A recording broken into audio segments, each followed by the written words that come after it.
A lot of people believe that this interview in which I'm about to play for you is the reason that Andrew Tate has been arrested. I want to give credit to the channel which I found this Anthony Spade reaction. Enough of me, be sure to subscribe, like, and let's get into this.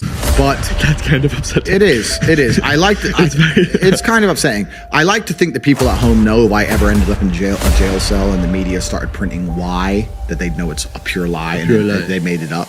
Yeah. So let's talk about where you are, Andrew, right now in this moment. You know, what is like going through your head right now? You've been banned off many social medias. You haven't done a podcast in a while.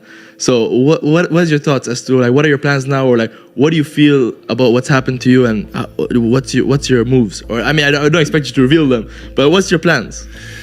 Yeah. So the Matrix attacked me. Yeah. They tried to remove me from social media. They've used their bullets. They used their bullets. I'm still all over social media, so they failed. They failed.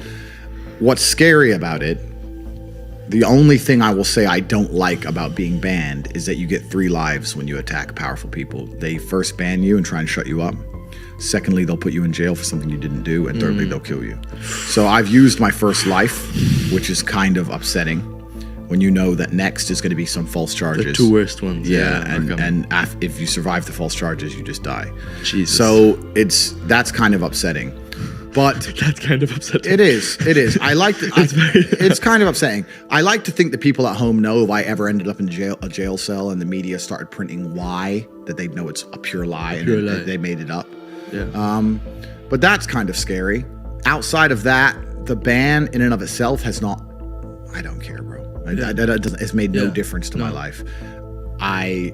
The only thing Instagram was good for was a bunch of chicks, and you know that's all. That's the only thing I used it for. And you have them in. I do okay. You know I don't need it, so I don't care about any of that stuff. Yeah. I do think the social media companies have made a mistake. I think they're now realizing they've made a mistake. Are they contacting you? I can't say what's happening, but I do believe I will be reinstated. However, it's truly not that important at this time. If I had to martyr my social media accounts to show the world that everything I was saying was true about the Matrix, then it was worth it, right? All they did was prove me completely and utterly right. Yeah, you've said it 100 times on different episodes. I'm gonna be deleted. They're gonna try to silence me. Yeah. I wish someone would make a compilation of all these clips, because you said it like 100 times. Yep, I said it over and over again. They're gonna remove me. They're gonna ban me. They're gonna. I knew exactly what was going to happen, and they proved me completely and utterly right, and it backfired. They tried to put a media spin on the event and convince the world that I'm a bad person, and that has failed. Nobody believes I'm a bad person. 99% of the comments on any of my videos are positive. I'm speaking to people who are now waking up and understanding that the media machine lies. And the only people who truly dislike me are the slave minds. If I ever hear about somebody disliking me, when you ask them why, they don't know. They don't know. Yeah. And that's what's scary. What's scary to me is that there's people out there that have a strong emotional reaction to scenarios, people, or events, and they don't even know why. They just read a headline. But that's the true slave mind. When someone can say a name to you and you're furious and you go, why are you angry? I don't know. Like that shows how programmed you are. They can control his emotions like this. They can control you. Yeah. So anybody who's critically thinking, anybody with a brain, it's a problem. Yeah. So anybody with a brain who could think for themselves likes me, and anybody who hates me is barely sentient. So it's kind of good where now I have a very strong filter. Like, I don't like you. I know you're an idiot. That's fine. Instantly, I know you're an idiot.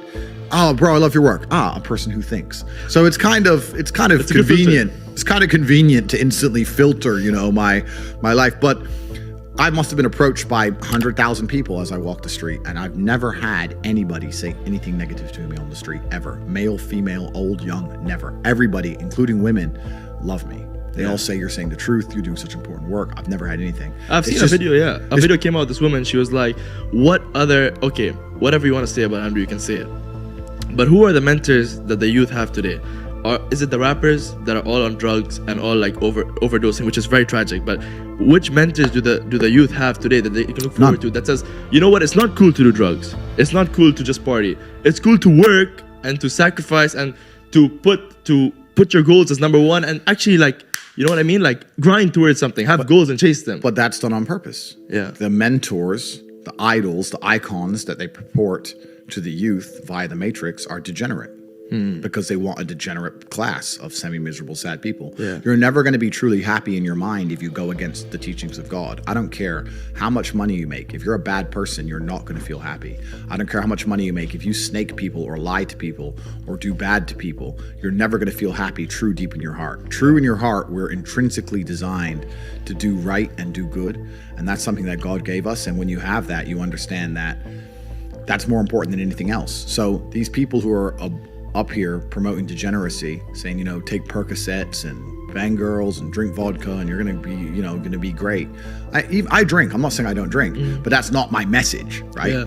And those people are never truly happy, and they're trying to purport that and convince people to do the same, so that the whole populace is never truly happy. And like I said, now we go in circles. We've already discussed why they don't want us to be happy. Exactly, So that's why. Do you think the drinking is like an escape of sorts, or?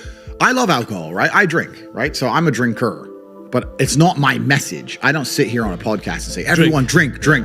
But rappers' message is degeneracy. Drink, crime, rub this guy. Completely. And kill that guy. Completely. And I'm saying that if you live that way, you're never going to be truly happy in your heart. If you want to feel happy inside of yourself, and you want to feel content, and you want to feel stable inside of yourself, you need to live true to God. And I'm not saying you can't drink a little bit of alcohol or not party or not have a little bit of fun, but you have to be a good person. You have to balance life. You have to balance life. You have to be a good person overall. I know I'm a good person, and when the Matrix is trying to convince the world that I'm not, that just proves even further that I'm a good person. The world we now live in today, when the mass media machine is trying to tell you somebody is evil, you can know pretty well that person's probably good, and vice versa. Like, there's a reason they're trying so hard to convince people to ignore their own ears. People listen to my message and go, that's a positive message. And the media machine's going, no, it's not positive. He's bad. They're trying to brainwash you. Yeah. No, honestly, you're right. I'd like to ask you, like, right now, in this moment, are you happy? Is this like the happiest moment you've been in your life? Or can you think back to a time where you were like, this is the happiest moment of my life? I don't believe in the societal paradigms in which they have tried to construct this idea of happiness. I don't believe or subscribe to the way that happy and sad is currently understood by the masses of the population. I think if you are anything less than absolutely distraught, you are happy. You're a version of happy. It's like saying gray is a version of black, right? No matter how light the gray is, you can still call it a version of black. And unless you've gone through an event, which hopefully doesn't happen too often, like the passing of a family member or something that's truly destructive and detrimental to your mindset, besides these events, which hopefully only happen a few times in your life, you should be happy. If you're not crying or paralyzed in silence due to the absolute magnitude of a detrimental circumstance or the absolute magnitude of a negative event, then you are a version of happy. So I am always happy is the short answer. I don't believe in not being happy. I don't believe in not saying to myself I'm happy. I'm always a version of happy. And this idea of chasing happiness and always being concerned and preoccupied with how happy you are is actually the biggest mistake that a lot of people make, I think, in the world today. Especially men who wake up and go, I don't really feel happy, so I need to get happier. And that's how they end up down a hedonistic path of drugs or alcohol or gambling, chasing pleasure. I don't care how I feel. I don't care if I feel happy or sad. It doesn't really affect what I do each day. I do the exact same things. I act the exact same way. I don't care. I don't put weight to the significance of the emotion. So I always consider myself a happy person, but if I woke up and I was slightly less happy one day than another, it wouldn't affect anything I do, and I wouldn't put any relevance